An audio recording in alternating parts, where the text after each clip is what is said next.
Can we get started, please?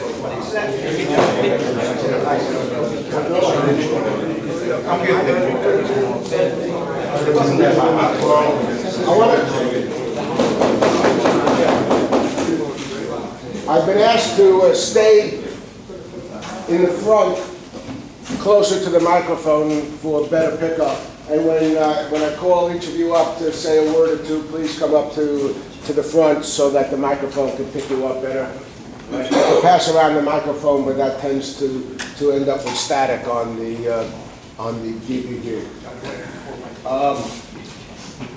First of all, I'd like to thank our group that prepared the food this morning. Could you please stand up? Great job. Thank you, guys. Thank you, guys. It was delicious, and my pot belly proves it. Number two, we do have a lot of committee chairmen and volunteers who have done who are involved in a lot of projects. I'd like to start off with that. A few days ago, Perloff and Dick Knopf went to the banquet of Shomrim at Har Zion in somewhere in Pennsylvania. Who knows? It's all the same. Dick, can you come up and just tell us what happened at that dinner? No, it was really a wonderful event. It was the 75th anniversary of Shomrim, and what's surprising, you would think it would just be the police officers, the fire, and the law enforcement officials from Delaware. They came away from as far away as Staten Island, the Port Authority of New York had some people, New York City subway people. Who knows what they're going to be like later this week. But it was really an excellent event. The food was absolutely outstanding. And actually, one of the highlights of the evening was Sid Mark. I don't know if anybody know him. Mr. Sinatra. He's an elderly gentleman, but I got to tell you, his voice is fantastic. He told some great stories about, not growing up and spending time with Frank Sinatra, some of which I can't tell here. Nick's company. No, we don't have Nick's. I could tell Nick's company. No, never mind. You mean they're non-Jewish here? We're the document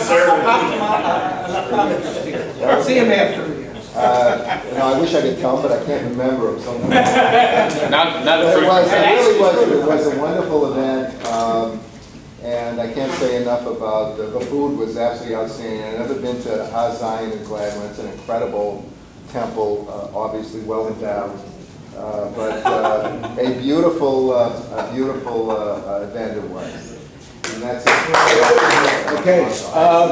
There's a trip scheduled in December. Ed Stein's going to tell us about it. Gentlemen, there's some pink sheets on your tables. There was an email that went out early in the week, I think, Monday or Tuesday. We've got to make a commitment on tickets for this. We got them discounted. They're discounted by 10%. There's no ticket fee. It's $45. It's December 15th. I need your money by the end of the week. I've got to make a commitment to this woman to get the discounted tickets. We've reserved 30 tickets. We have 12 people who've given me money so far. If we get an overwhelming response, I'm sure I can get some more tickets. But we got to make a commitment by the end of the week. It's a play about the Lower East Side and growing up there and so forth. There's a website on here if you want to take a look at it when you get home. And that's it. Bob Greenberg. According to the bylaws, the immediate past president chairs the nominating committee for officers for the next election. I'm the immediate past president.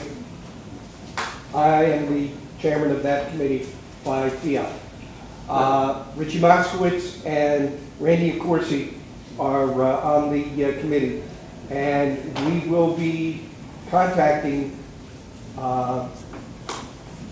the membership to see who would be interested in filling any of the board positions. If you have interest, see me or Richie afterwards.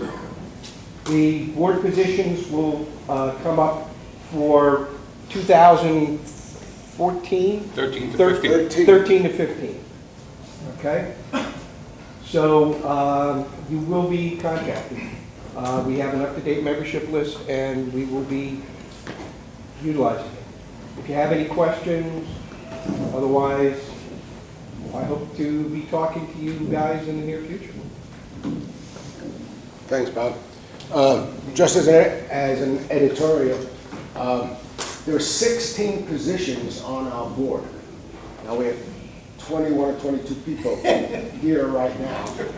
Most of them are on the board. Everybody who's on the board. Most of them are on the board. The purpose of having so many people on our board is to spread the responsibilities so that there's not an overwhelming burden on any one position.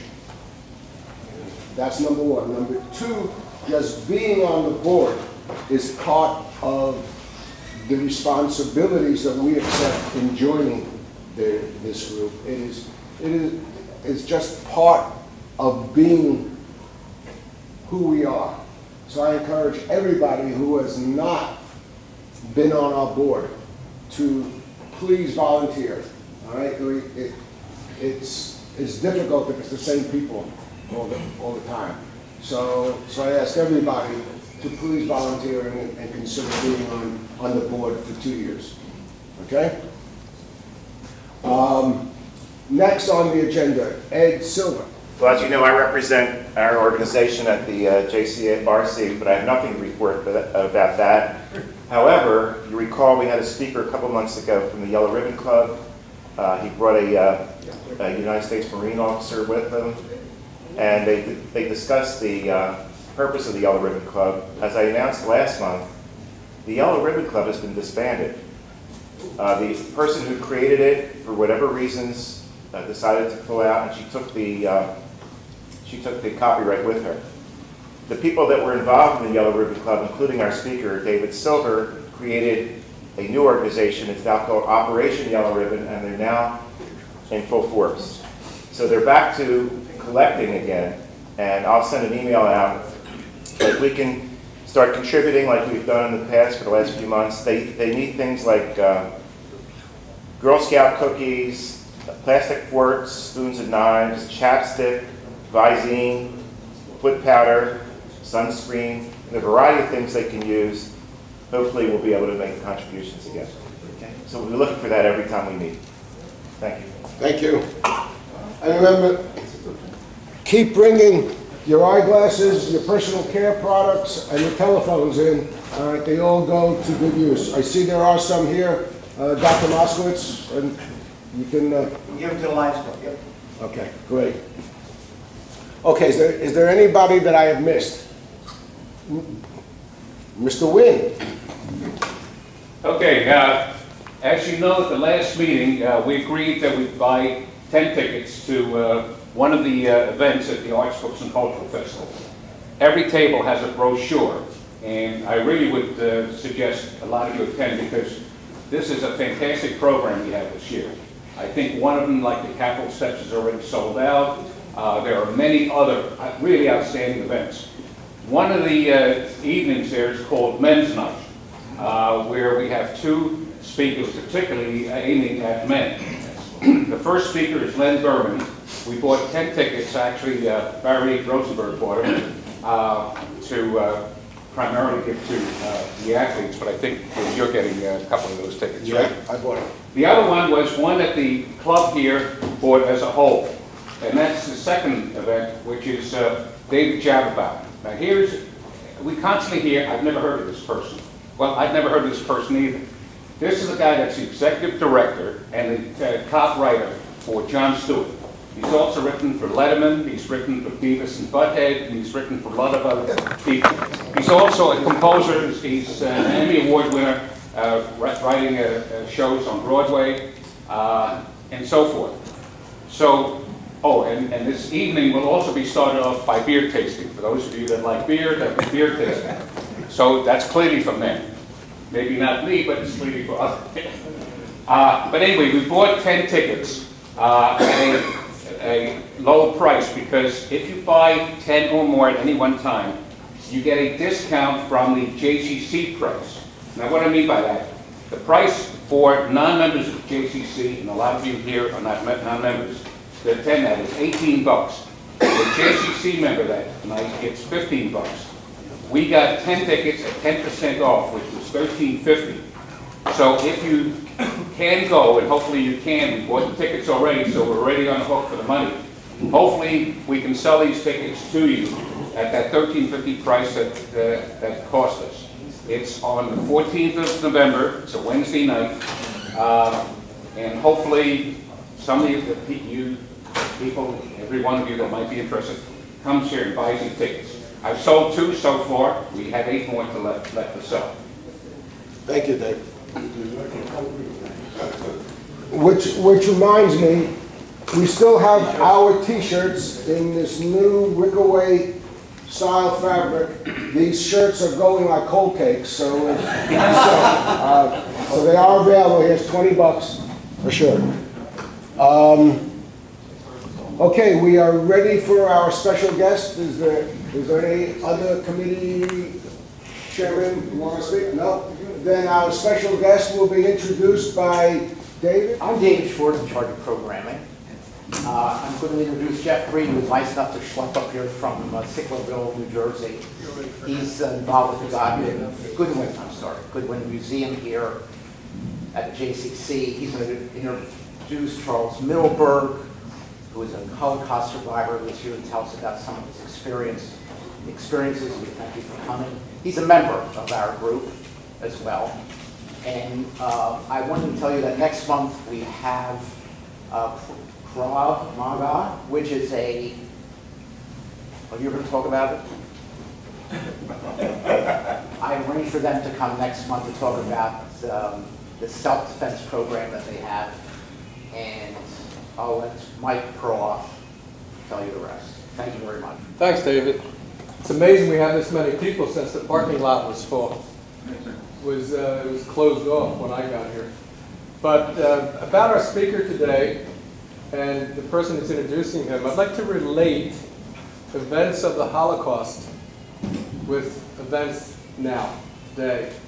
And that is, I'm going to ask the question, what compromise or concessions could the Jews of Europe in the 1930s and 40s have made to the Nazis that would have brought them peace, prosperity, and safety? David? 0. 0. Why? They were determined to kill us all. How did people know that the Nazis wanted to kill us all? Mein Kampf. Mein Kampf. What else? They said they wanted to. In every sector of government-controlled society, the Nazis said the Jews weren't completely human and we're going to kill them. That's how we knew. What compromise or concession could Israel make to the Arabs to bring permanent peace and prosperity and safety? Leave the area. Leave. That's it. 0, you say? Why? Because they want to push us into the sea. Because the same thing with Nazi Germany. They say it, they act on it, and they do it through every official mainstream sector of society. They preach it in their mosques, Your textbook. their textbooks, they teach the future generation. So the lessons of the Holocaust very much affect us today, and especially the Jewish state of Israel, the only Jewish state in the world. The Arab world and beyond say they want to destroy the Jewish state because it's on Islamic land, or Arab land, or, for the gullible, Palestinian land.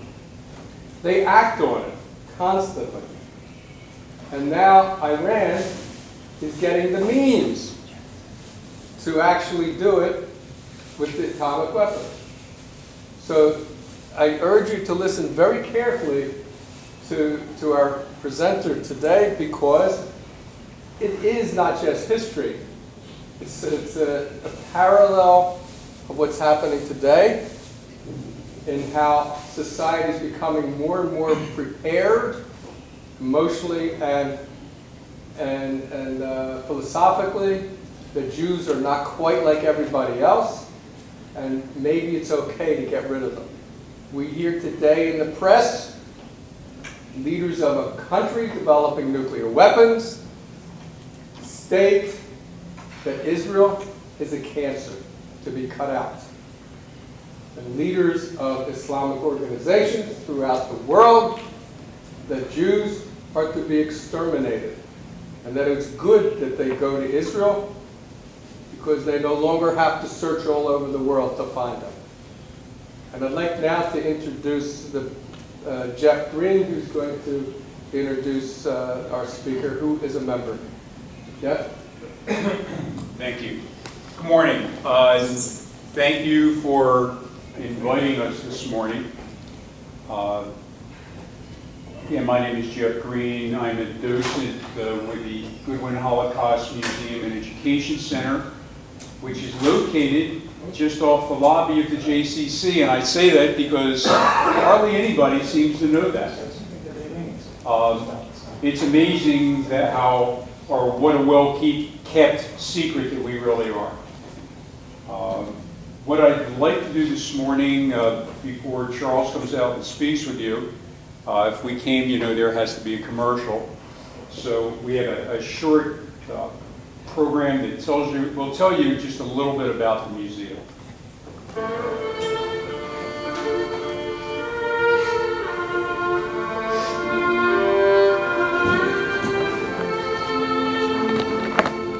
What have I done to deserve this? Why was my father and sisters were killed? I don't have the answer. When the door opened in Auschwitz, I think even angels had to cry. By being 85, some memories are faded already, but some very important happenings are still with me that I could relate to you. When you walk into the Goodwin Holocaust Museum and Education Center, you are taking an interactive trip back in time. Hundreds of original artifacts described by knowledgeable volunteer docents bring to life the sights and sounds of one of the most horrific chapters in world history.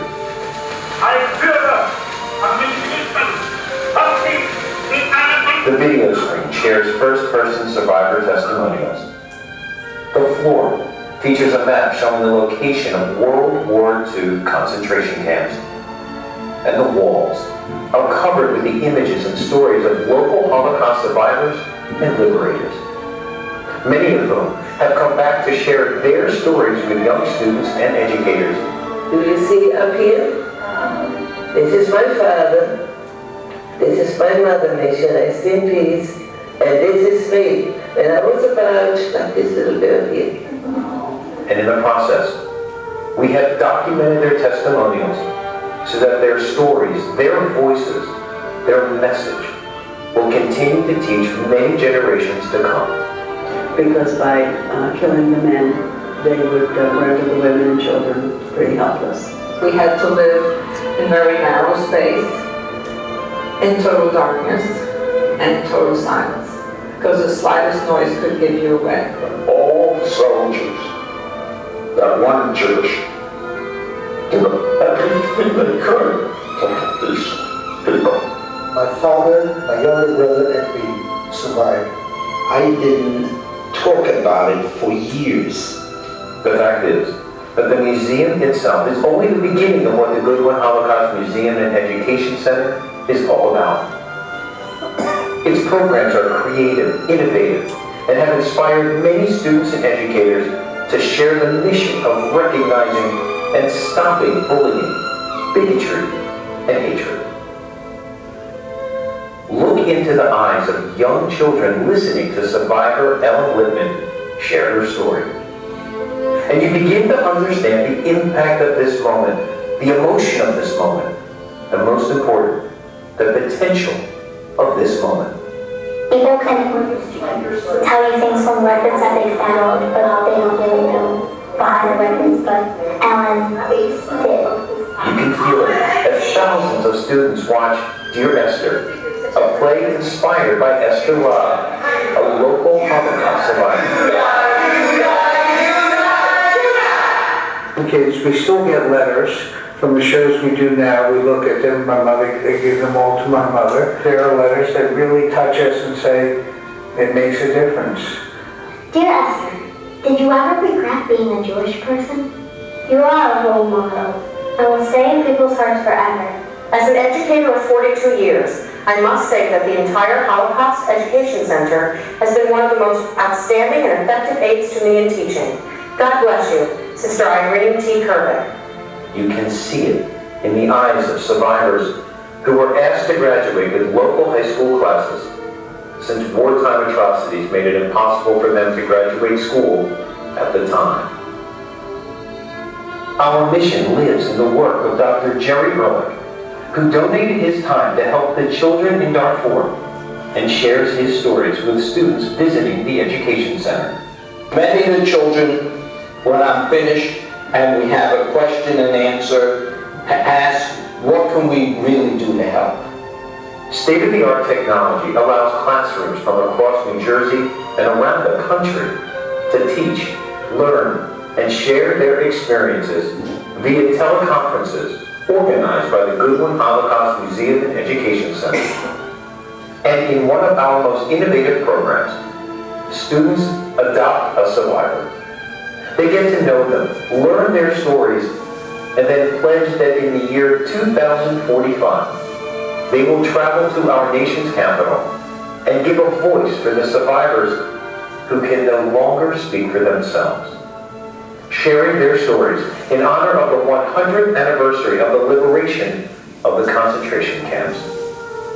The programs at the Goodwin Holocaust Museum and Education Center have inspired donors to sponsor trips to the Holocaust Museum in Washington, D.C. for both students and teachers. It was just a great trip, great experience with a great group of kids, and I need to hope we can expand the program to do more things with it. And have motivated the grandson of a Holocaust survivor to donate to the museum in her honor as his mitzvah project. When Max did to me, my total surprise brought tears to my eyes that he had that feeling that it is important to have a museum and a Holocaust remembrance. In perhaps one of the most meaningful examples of the sheer potential of our work, a middle school principal brought a student who had been making anti-Semitic remarks into the education center, and as a result, may have changed the very course of a young man's life. The museum itself provided tremendous resources on what we were able to see, what we were able to read about. Perhaps most importantly, the young man was able to meet with a survivor and hear her story. And it was, I think, a moment for him that was life-changing. The fact is that the day is fast approaching when we will no longer have the first-person testimonials of survivors to carry on their message. And it will be up to the generations that follow to be their voice, to tell their story, and inspire future generations to do the same. The Goodwin Holocaust Museum and Education Center may have its foundation centered around the Holocaust, but its mission is much more diverse and contemporary. From genocide in Rwanda and Darfur, to the current anti-Semitism, bigotry, racism, and bullying on our neighborhood streets and in our schools. Our message and our mission is to replace hatred with understanding. We have accomplished this through teleconferences, live stage presentations, puppet shows, displays on the battleship New Jersey, Yom HaShoah and Kristallnacht observances, film screenings, photos and artifacts, and of course, one-on-one interaction with survivors. The survivors' voices may soon be silenced, but with your support, we can all ensure that they are heard forever. The students that we touch means that we'll make the world a better place. And it means going beyond the Jewish community and reaching every single person. I think it stays with them much longer and it makes a greater impression than it would from reading another history book. There's nothing I appreciate more than when I hear from a parent or a teacher and they share with me what an impact a particular program had on their class or their child. The Holocaust Education Center is one of those worthy institutions that is required to secure the financial support of this community so that it can continue to run years after we're no longer here. It just gives the kids, especially for the Camden kids who may be experiencing prejudice or what have you in their lives, it just gives them a sense of what can happen if prejudice is taken to an extreme. We should never forget, and we should never hate. Hate is the ugliest word in the world.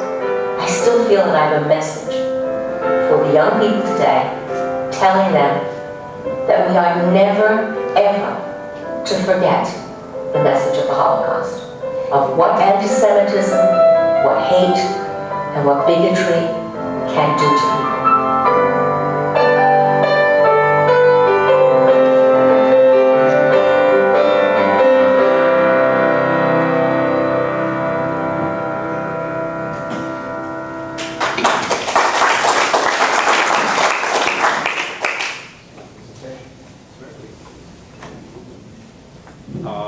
I would encourage any of you to contact Ellen Kirschbaum, who's the director.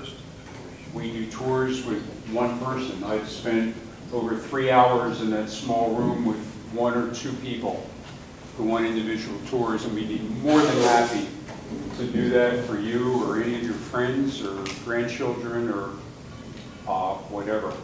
There is a brochure, this brochure that I left on the table to give you some idea of what we've done. We've actually gone up from some of the statistics in here. Last year we had contacts with about 22,000 people, teachers and students. Basically, we're in the remembering business and to make sure that people don't forget what happened. During the Holocaust, you had perpetrators, victims, and bystanders. Today, Charles is going to talk a little bit about rescuers. You're going to hear a story today about a little boy who became a man very quickly. Charles is going to tell you about that. If you have questions, please hold them until Charles is finished, and then he'd be happy to answer any questions that you might have. Mr. Middleberg. My name is Charles. I'm a member of this organization, okay? And it's difficult to say. It's my pleasure to be here and to talk to you, because what I have to tell you is another page of this horrible time that we know about the Holocaust.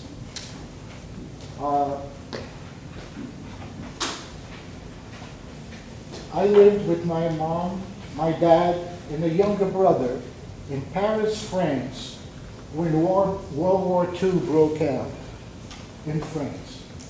Why did it get France involved? Is because they had an alliance with Poland, mutual help. So if one gets attacked, the other one will come to the rescue. That was stupid.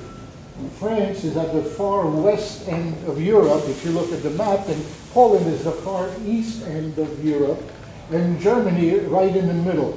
So when Germany invaded Poland, the French felt that because of the agreement, they're going to declare war on Germany. But the Germans had put together a fantastic military might, and the French were no match to the Germans. So when France declared war on Germany, in a matter of a few months, the German military just invaded the country, and this Maréchal Pétain, who was a hero of World War I, he took it upon himself to surrender. Okay, fine, you win, we lost, that's it, no more killing, and we're going to stop the war. Like I said, my mother, my father, my little brother and I, we lived in Paris, France. 1939, when that war broke out, I was 9 years old. He named a German general to run the country. He set himself up in one of the luxury hotels of Paris, and short time later he started setting up rules. And most of the rules that he set up were primarily directed to the Jewish population. And evidently this was the same thing from every country that they conquered, whether it was Poland or Czechoslovakia or Romania or wherever. Immediately they start setting up rules directed to the Jewish population. So the first rule was all the adults have to go to City Hall. All Jewish adults have to go to City Hall and have their ID papers stamped in great big red letter, Jew. So if you were stopped for any reason and asked for ID, immediately you were recognized as being Jewish. That wasn't so bad. And then a little time went by, a new rule. New rule, Jews are no longer allowed to be in business.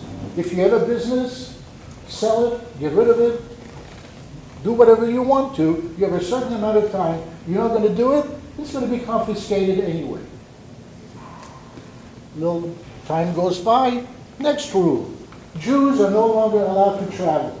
You live in the city of Paris, that's where you stay. Don't even bother asking permission to go anyplace else, it will not be granted. A little time goes by, a new rule now. Jewish children are no longer allowed to go to school. Well, it affected me. No more school for me, not so much for my little brother, he was 4 years younger than me. No school for me. And then came out the next rule.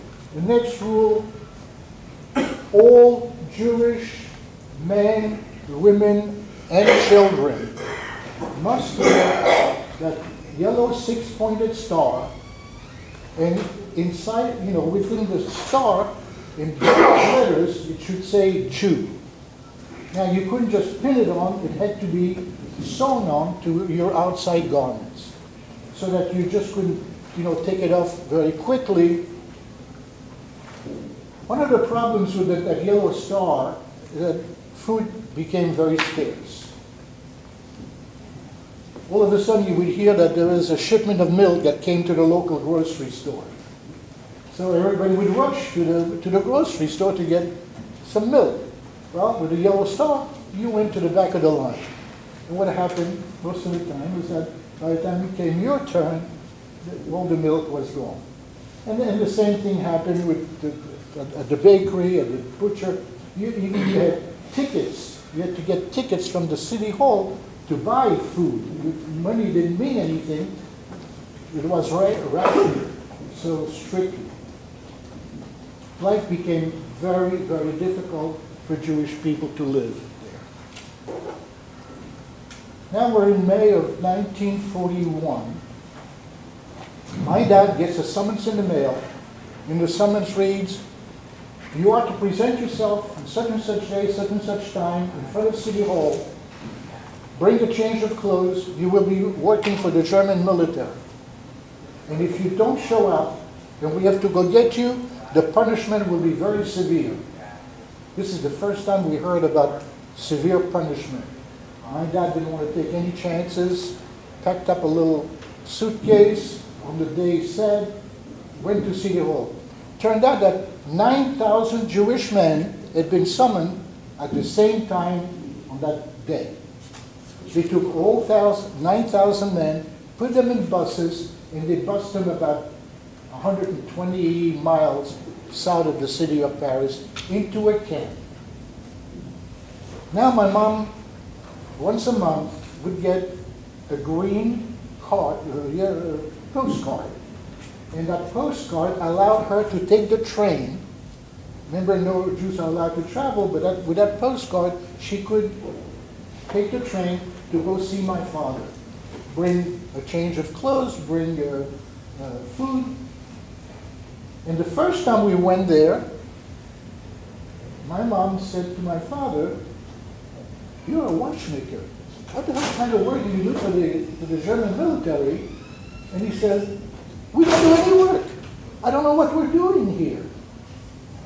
They have nothing for us to do. They'll take a few guys one day out into a field and dig a ditch. The next day, they'll take another few guys back in the same field and fill the ditch. They really have nothing to do. Besides that, there's not even a German soldier guarding the camp. It's all French gendarmes." Well, this went on for several months. And then my mom stopped getting postcards. A month went by, another month went by, another month went by. Finally, we found out that all 9,000 men had been put into cattle cars and shipped to destinations unknown. We had no idea what happened to those 9,000 men. In the meantime, there were constant sporadic raids. The German military, together with the French police, they would burst into Jewish homes, grab whoever wasn't that. If anyone has seen a black North Face jacket with car keys in it, please return to the front desk. We are looking for a black North Face jacket with car keys. Thank you very much.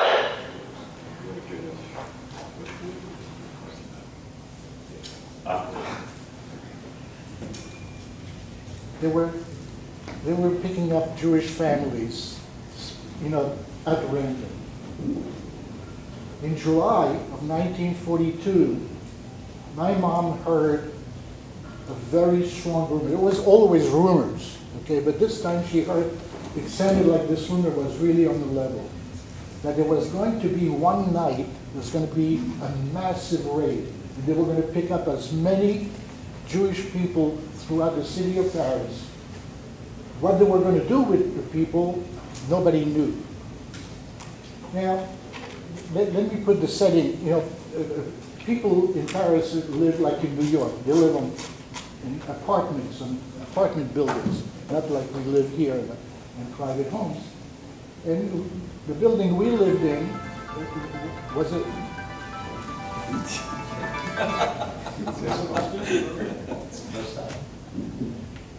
The apartment building we lived was a 7-story building, and we lived on the 5th floor. And each building had a janitor. The janitor of our building was a veteran of World War I, and he had lost a leg in that war. He was wearing like a peg leg, a broomstick. Hated the Germans with a passion.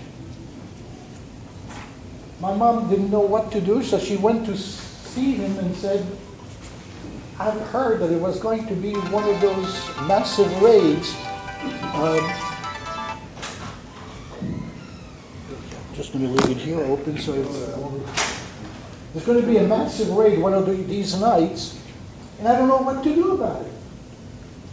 So he thought about it. He said, "I think I have an idea. Tell you what, come with me." Now, the building didn't have an elevator, okay? You wooden steps and you walk from one floor to the other. He took us all the way up to the 7th floor, and then he showed us a little room, and then when we got into the little room, there were a whole bunch of tools. It looked like this was for the maintenance people to keep the building in good order. And then he showed us a trap door that led under the roof. He showed us how to open up the trap door, how to, the service people climbed in there to get in under the roof. He said, "Tell you what I'm going to do. If and when they come for you, I'm going to take the rubber tip off the bottom of my peg leg. And I'm going to manage to come with them. And as we come up the steps, I'm going to keep banging the peg leg on the steps. When you hear that noise, get out of the apartment, come up here, open up that trap door, climb in there just like I showed you to do it, okay? Close the trap door, they'll never find you."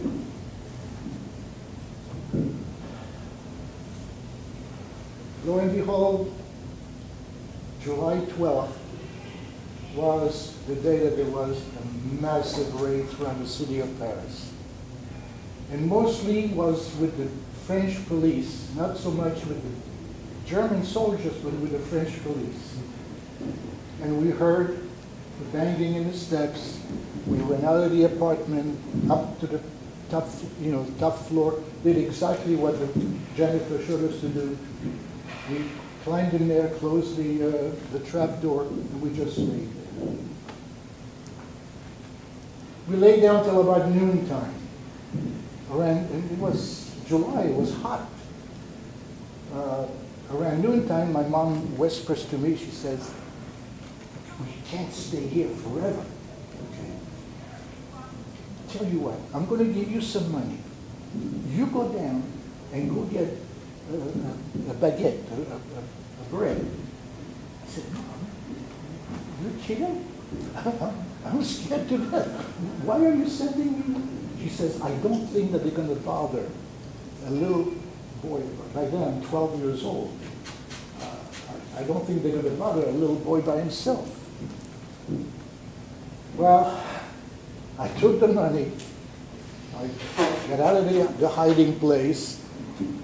When I came down to the 5th floor where our apartment was, the door to the apartment is wide open. There's a soldier standing there in uniform. I ran past him, ran all the way down to the street. When I got to the street, it was absolute incredible mayhem. They were pulling people out of the buildings, men, women, children. They were pushing them into trucks. It was horrible what was going on in that street. When I got to the bakery, which was just a couple doors down, when the woman saw me walk into the store, she never asked me for a ticket. She never asked me for money. She was just absolutely stunned to see me walk in. She just grabbed the bread and handed it to me. I took the bread and I ran out, came all the way back into the building, all the way up to the 7th floor. Nobody touched me. There was so much mayhem, apparently. Nobody saw me. I told my mom what I saw. So we ate the bread and we lay there some more. We lay there until it got dark. When it got dark, my mom said, "Let's do it again." Well, now this time I'm a hell of a lot braver. I'm not afraid anymore. So I take the money. When I get to the 5th floor, the door to the apartment is still wide open, but there's nobody there. When I go down to the street, totally deserted. I never even bothered to go see if the bakery was still open. Chances are it was not. I came right back to tell my mom, all clear. There's nobody around. So the 3 of us came back into the apartment.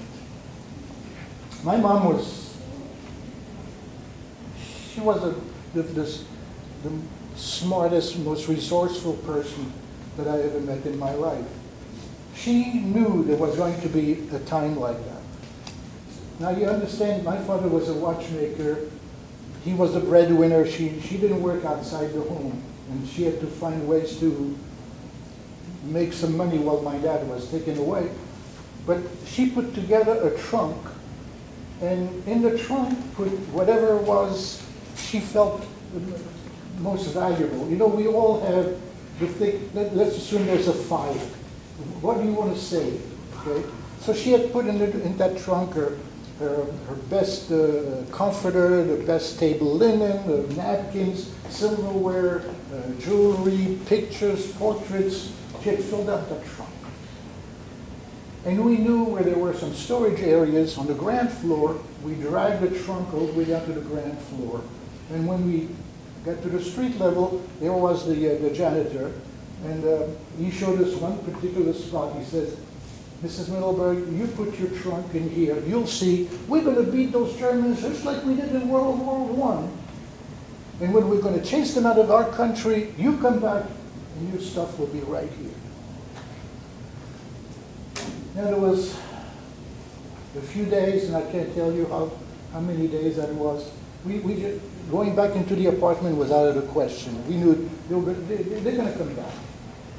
So we slept in doorways. We ate the best way we could. And then my mom says to me, "I know a woman a Gentile woman who takes little children out of the city of Paris and place them out in the countryside. I want you both to go with her. So of course, immediately we objected, but there was no arguing with my mother, okay? We met this woman. My mom couldn't come to the train station because that would be too dangerous, with all the soldiers and the police. We kissed my mom goodbye, went with that woman. And as we were going to the train, the woman said to both of us, my brother and me, she said, now listen carefully what I'm going to tell you. From this moment on, forget about being Jewish children, okay? You're not Jewish. If we're stopped, first of all, you let me do all the talking. But if they insist on questioning you, what you have to say is that during a bombing of Paris, both mom and dad got killed. You survived. I'm your aunt, and I'm taking you out to grandma in the country. That's it. Okay. As it turned out, nobody stopped us. We got on the train. We wind up someplace, a couple of 100 miles south of Paris. When we got off the train, there was a man with a horse and buggy. We got into the carriage, and he took us to his farm. It was a small goat farm. The lady that took us there the next morning, she left. And we were there for a few weeks. And the same lady who took us to the country, she comes back. She comes back and she hands me a letter in a ring. And I recognize it's one of my mom's rings. I open up the letter, and the letter reads, I'm sorry to be the bearer of bad news, but I witnessed your mom being taken away. She had time enough to jot down. I can get in touch with the lady that took you out to the country. Here's what I'm suggesting to you. If you're okay where you are, I promise I'll keep in touch. I won't forget you. But if you want to come back to the city of Paris, I'll arrange with the same lady to bring you back and you'll be staying with me. Now, I'm a 12-year-old kid. I got an 8-year-old little brother with me. The people at the farm were older people. They were really very nice. But now I'm thinking, my mom, she's so smart. She's going to find a way to escape. And if she escapes, she doesn't even know where we are in the country, okay? But if she's going to escape, I got a better chance to get reunited with her if I'm in the city. So I tell that woman, I want to go back. If I have a choice, I want to go back. Well, she couldn't do that. She said, look, I got to go back. I got to tell the lady who wrote the letter. Long story short, she came back 2 weeks later, and we packed up our little suitcase and went back to the city. When we got back into the city, the lady who wrote the letter, turns out that she's married, she has a husband and 2 children. A little boy who's about 2 years younger than me, and a little girl a year older than me. And she owns a restaurant, a cafe. After we were there for a couple days, 3 days, she takes me aside and she said, I know what I wrote in the letter, and you're the one who selected to come back. Now, as you can see, I'm running a business.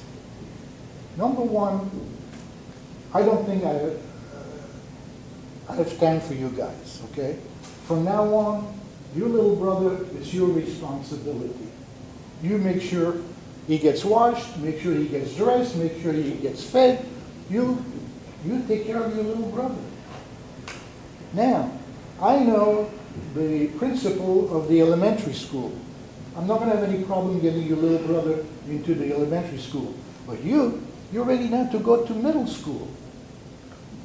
you're going to go there, they're going to start asking a lot of questions, okay? About your mother, your father, your birth certificate, whatever. She says, we cannot afford to have anybody questioning, okay? So as far as you're concerned, no school, you'll be working right here in the cafe.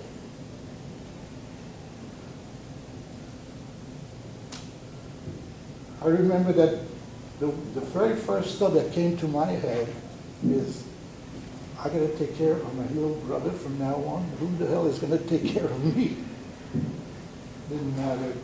I realized very quickly, you know, when it's a situation like this, you grow up very, very fast. She had to try to find a way to protect her family, because what she did, harboring Jewish children, was a death sentence for her family, okay? If anybody would point it out and say, look, suspicious that maybe these kids are not really French kids, maybe they're Jews, or somebody had to point, and let me tell you, there was a lot of volunteers to do the pointing. So she had to try to find a way to protect herself. Now the French, I would say, are about 85% Roman Catholic. So every neighborhood, there's a church. So she went to the local church, and she talked to the priest, and she says, she's trying to explain to the priest that she finds herself all of a sudden with a couple of children. They say that they're orphans. I don't know whether I'm sheltering them right now. And the priest understood what she was driving at.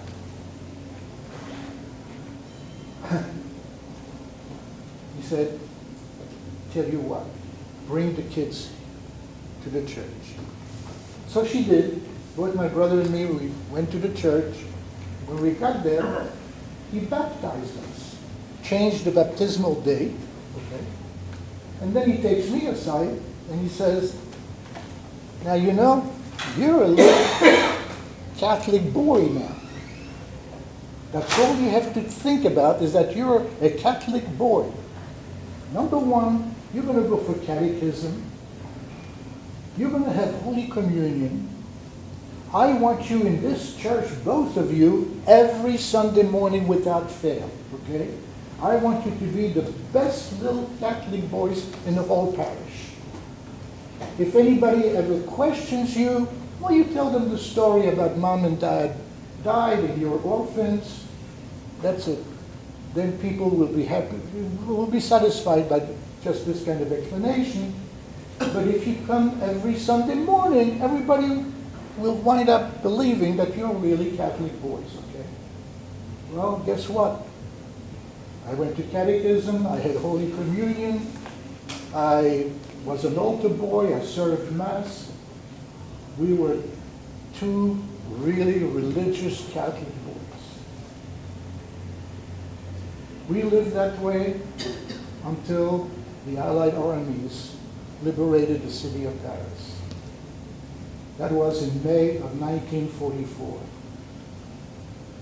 By then I'm 14 years old, and there was such elation, you know, that now the Germans are gone, the war is over.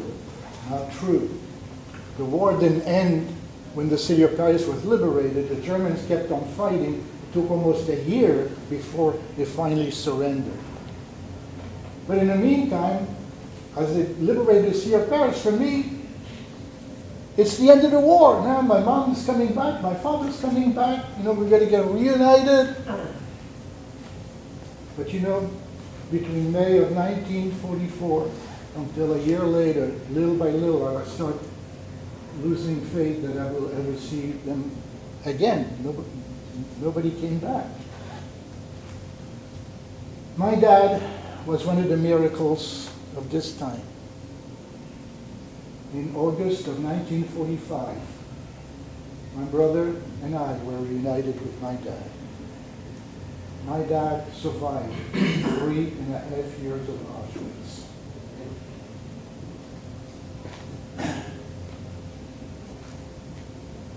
My mom didn't.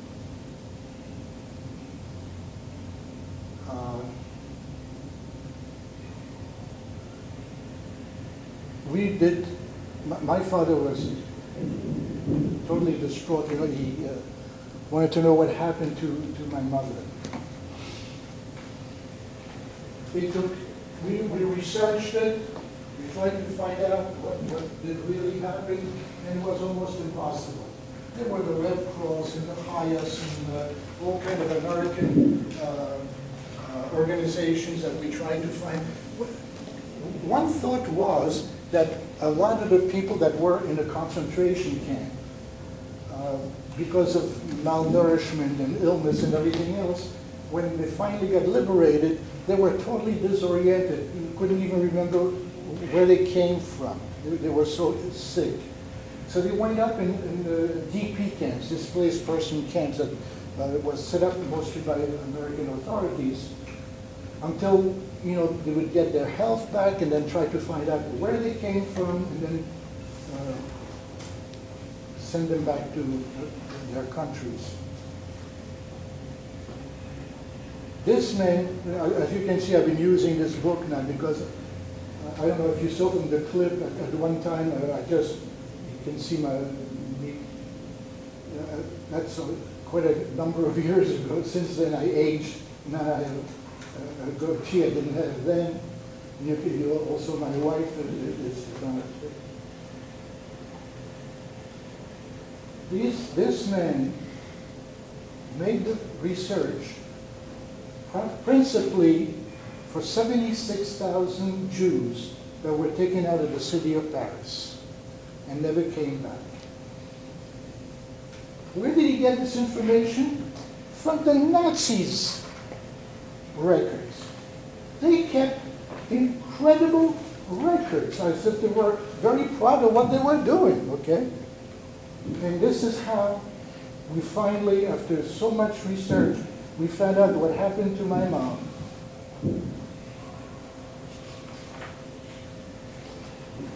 And here's convoy number 27 of 2 September 1942. And there's the story of that convoy.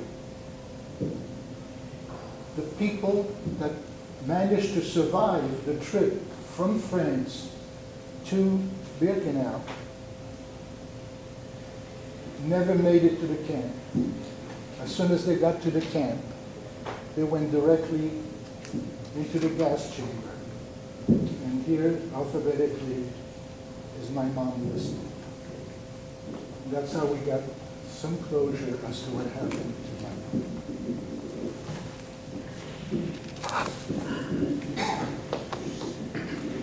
Guys, I do this all the time, and I've been doing it now for 16 years.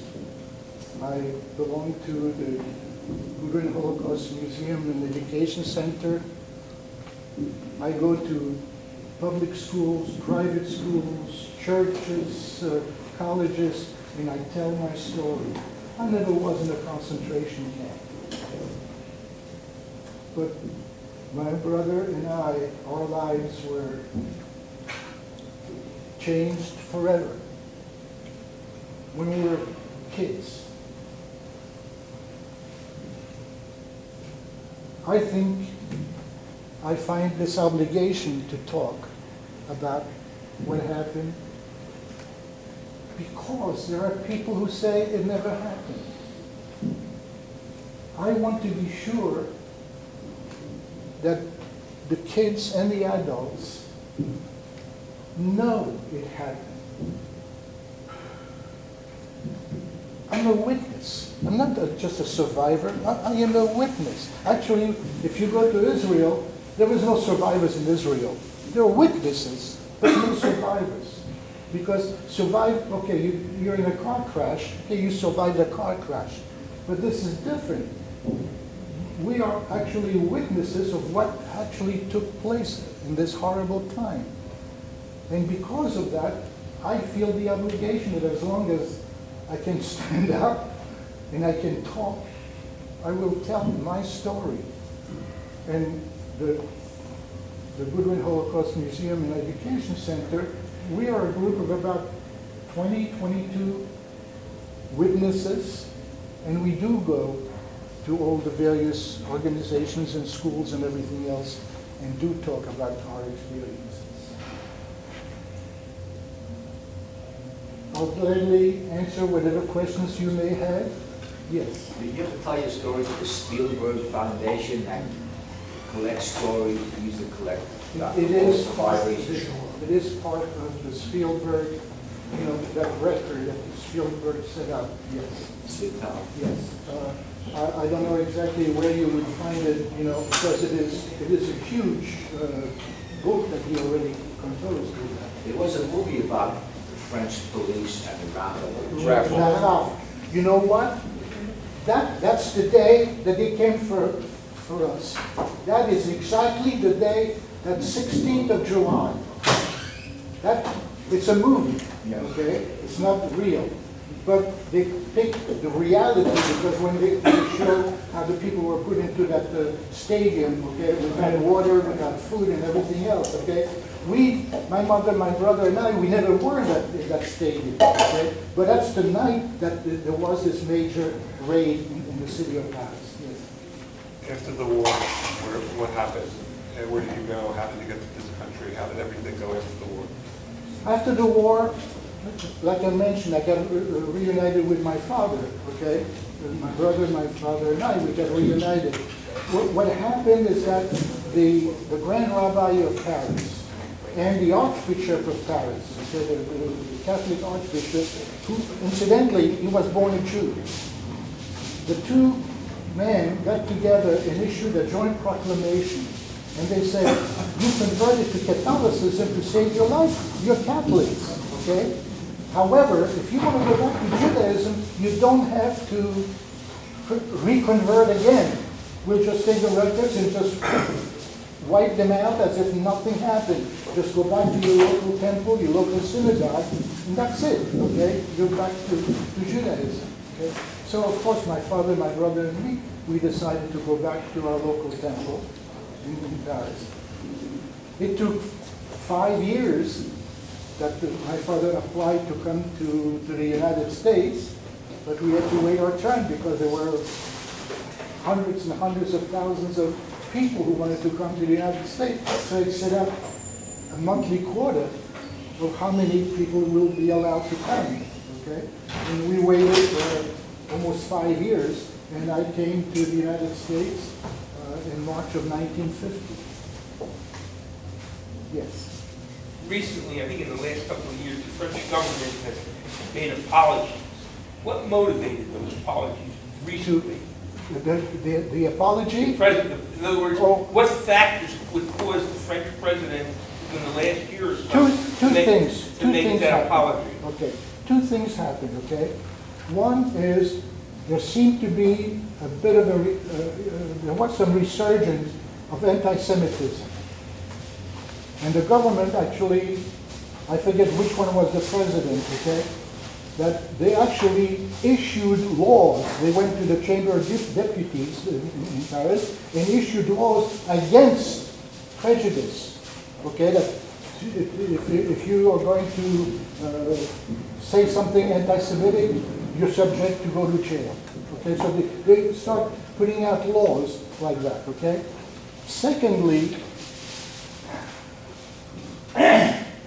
they felt a terrible guilt that they, French people, French police, were instrumental in the death of so many thousands of Jews. And whether it's a guilt feeling or whatever that was, they had to show that we're sorry and we will do everything we can so that it will never happen again, okay? So every year, now that stadium, that Veldiv that was on that movie, doesn't exist anymore. They destroyed it, okay? But there's a monument where that stadium was, and every year, on the 16th of July of every year, there's a big reunion of all the dignitaries of France, not just from Paris, but all the ministers and the president and everybody else. They have a great big thing going on. And the Jewish community came back very strong.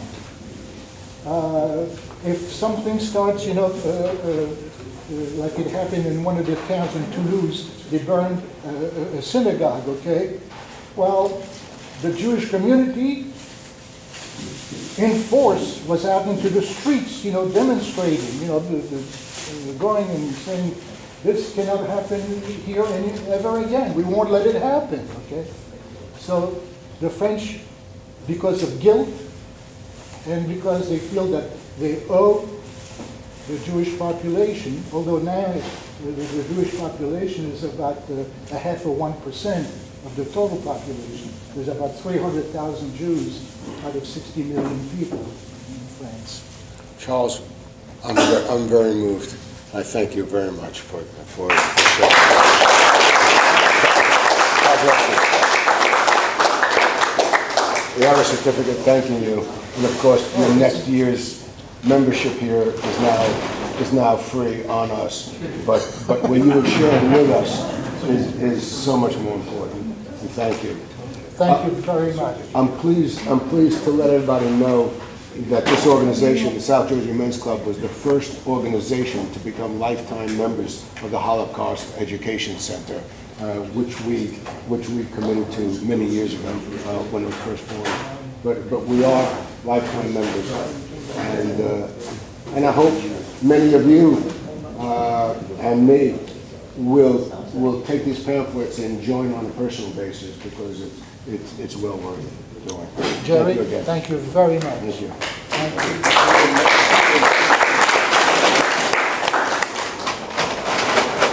Charles, you still have a duty here. The winning share will be $53.